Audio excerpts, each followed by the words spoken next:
نحمده ونصلي ونسلم على رسوله الكريم أما بعد فأعوذ بالله من الشيطان الرجيم بسم الله الرحمن الرحيم.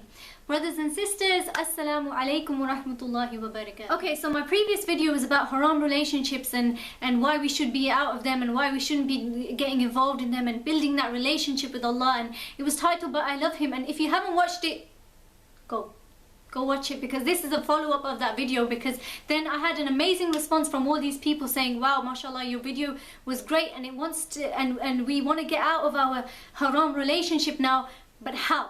And I was like, oh, okay, I need to make that video. So in this video we're going to go through 4 very simple steps on how to pull yourself out of that pit, out of the haram relationship, and find a purpose to life. And as a sister who has grown up in the British culture, I know how hard it is to fight against the waves. So like everybody else is doing one thing, but you are trying to do another thing, trying to please Allah, and it's very, very difficult. So I want to shorten it out for you. I want to make little steps for you to make it easier for you guys to get back on track, inshallah.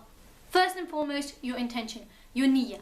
Who are you doing this for? Are you doing this because you've found a better offer? Are you doing this because you've got a better rishta coming now and you want to get married? Or are you doing this because the guy cheated on you? Or are you doing it to please Allah subhanahu wa ta'ala? You know, try and rebuild that connection, ask for forgiveness for everything that you've done. Let the soul go back home to where it finds comfort. Because verily, in the remembrance of Allah, do the hearts find ease. So get that initial thought right. Who am I doing this for? Why am I doing this? Am I being sincere in this? So get that initial thought ready, because it will help you to stay steadfast later on down the journey. Because if you do it for anyone else or any other reason except Allah, then believe me, somewhere down the line you will end up in the same sticky situation again. So get your mindset right. Think this whole struggle, this journey that I'm about to go on, my Lord, this is for you. And I know that I have done wrong, but you are Ar-Rahman and Ar-Rahim, and I know that you will guide me. And I know that if I ask for guidance, you will guide me, and if I ask for forgiveness, you will forgive me. And then if you think it's best, speak to your haram partner. Tell them what you're intending. Say, this is what I want to do. I don't want to live this haram life anymore. I want to get closer to Allah subhanahu wa ta'ala, and this is not really helping. This is a massive barrier between me and my Lord. And hopefully the other person will understand, and inshallah it will trigger a thought in their head as well, and they might start their own journey between them and Allah.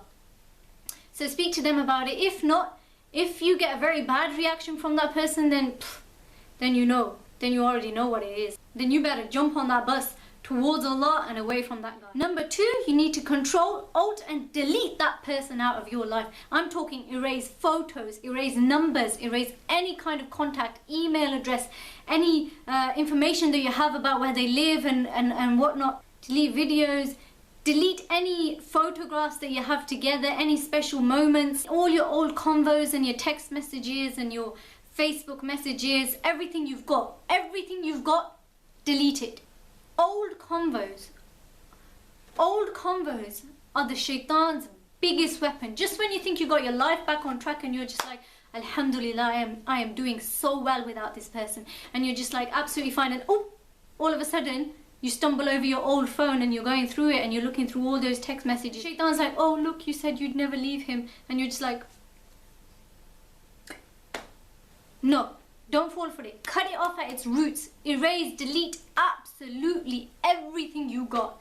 Even in your mind. You know, train your mind to forget that person purely for the sake of Allah. You're doing this for the sake of Allah, let's do it properly. So get your mind, train your mind not to think about that person. And every time a memory creeps up and is like, oh, remember when he did? And you're like,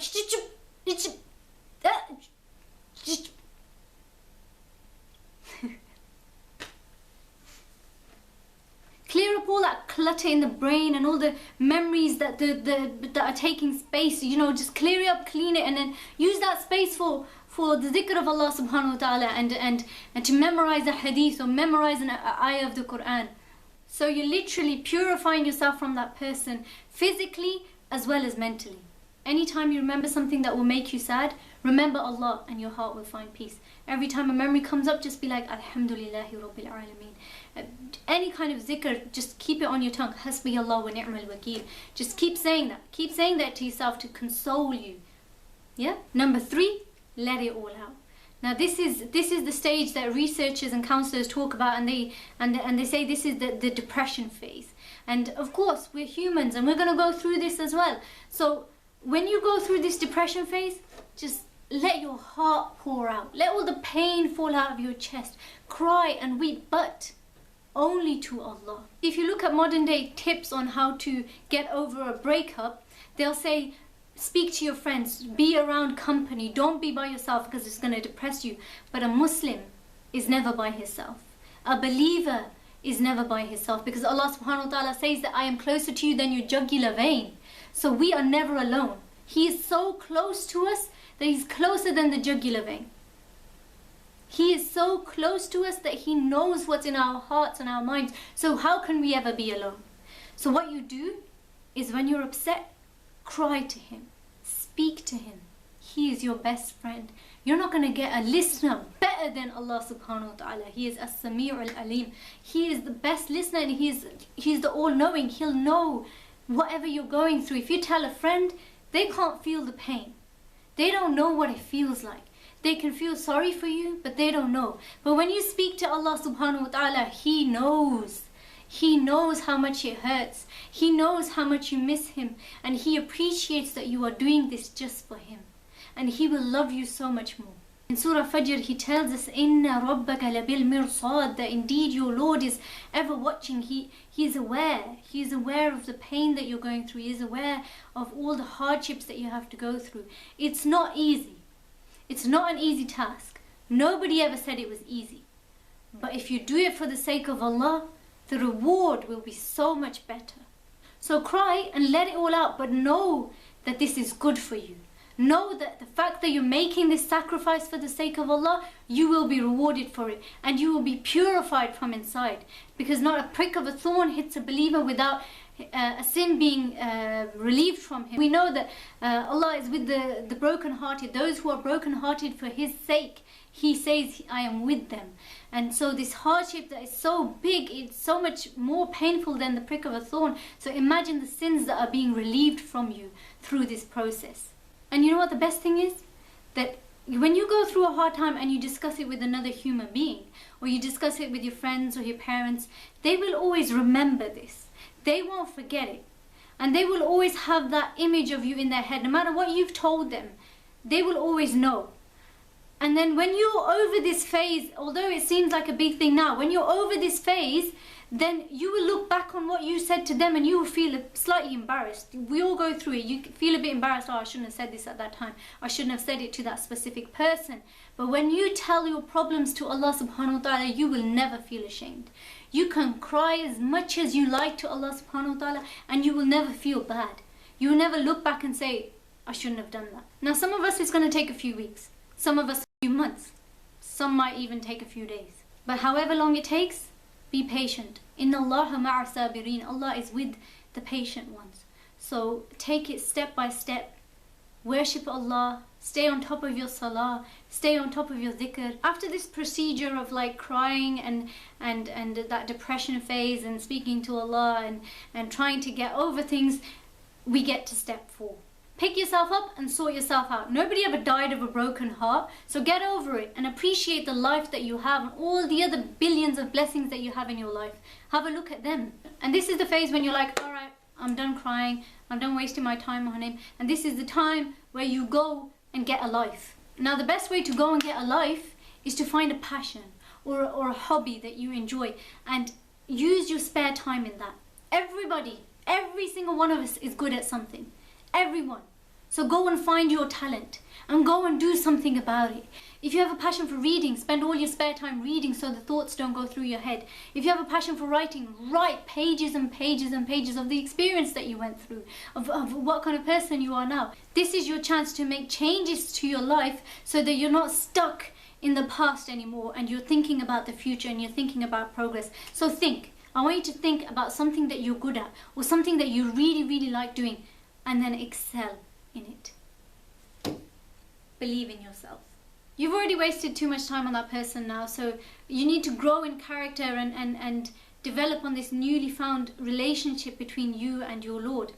Because seriously, when your life gets played back to you on the day, and you realize that you spent so much time, and everybody else is watching you, you spent so much time crying over another person and not, you know, for forgiveness from Allah or out of love for Allah, that's going to be seriously awkward.